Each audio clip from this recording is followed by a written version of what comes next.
എല്ലാവർക്കും നമസ്കാരം. അഘോര തന്ത്രശാസ്ത്രത്തിൽ പറയുന്നൊരു പ്രധാനപ്പെട്ട കാര്യമുണ്ട്, ഒരു പാപമുണ്ട്. ആരും ഒരു പുരുഷനായിട്ട് ജനിച്ച ഒരു വ്യക്തി ചെയ്യാൻ പാടില്ലാത്ത ഒരു കാര്യം.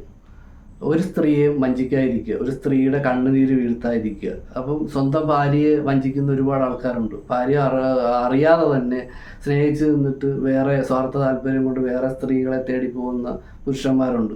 അല്ലാതെ സ്ത്രീയെ ഉപദ്രവിക്കുന്നവരുണ്ട്, മദ്യപിച്ചു വന്ന് ഉപദ്രവിക്കുന്നവരുണ്ട്, സ്ത്രീധനത്തിൻ്റെ പേരിൽ വേട്ടയാടപ്പെടുന്ന സ്ത്രീകളുണ്ട്. അപ്പം ഒരു പുരുഷൻ്റെ ജന്മം പൂർണ്ണമാകുന്നത് അവൻ്റെ ജീവിതത്തിലേക്ക് ഒരു സഖി കടന്നു വരുമ്പോഴാണ്, അഥവാ ഭാര്യ കടന്നു വരുമ്പോഴാണ് ഒരു പുരുഷൻ്റെ, ഒരു ആണിൻ്റെ ജീവിതം പൂർണ്ണമാകുന്നത്. അപ്പോൾ ഇതൊന്നും അറിയാതെ പഠിപ്പും കുറേ സമ്പത്ത് കൊണ്ടെന്നുള്ള അഹങ്കാരത്തിലും കുറേ ആൾക്കാർ, എല്ലാവരും അല്ല ഞാൻ പറയുന്നത്, കുറേ ആൾക്കാർ ഇങ്ങനെ നിഗളിക്കുന്നുണ്ട്. അവർക്കൊക്കെ ഉള്ള ഫലം എന്ന് പറയുന്നത് അച്ചിട്ടമാണ്, പെടുമരണമാണ്. അതിനകത്ത് ഒരു വിധം നമുക്കതിന് എന്നോട് തർക്കിക്കാൻ പറയേണ്ട ഒരു കാര്യവുമില്ല. അത് നിങ്ങൾ ആയുസ്സൊടുങ്ങി ഒരിക്കലും അങ്ങനെ ചെയ്യുന്നവർ ഒരിക്കലും മരിക്കത്തില്ല. അവരുടെ ജീവിതത്തിൽ വളരെ സന്തോഷകരമായ ഒരു നിമിഷത്തിലൂടെ കടന്നു പോകുമ്പോൾ തന്നെ വന്നു ഭവിക്കുന്നതാണ് പെടുമരണം എന്ന് പറയുന്നത്.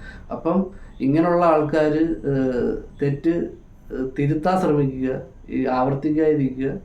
ഇതിന് പരിഹാരമില്ലാത്ത കാര്യമാണ് ഒരു സ്ത്രീയുടെ കണ്ണുനീര് വീഴ്ത്തുക എന്നുള്ളത്. നമ്മൾ പ്രാവിൻ്റെ കണ്ണുനീര് വീഴ്ത്തരുതെന്നൊക്കെ പറയും.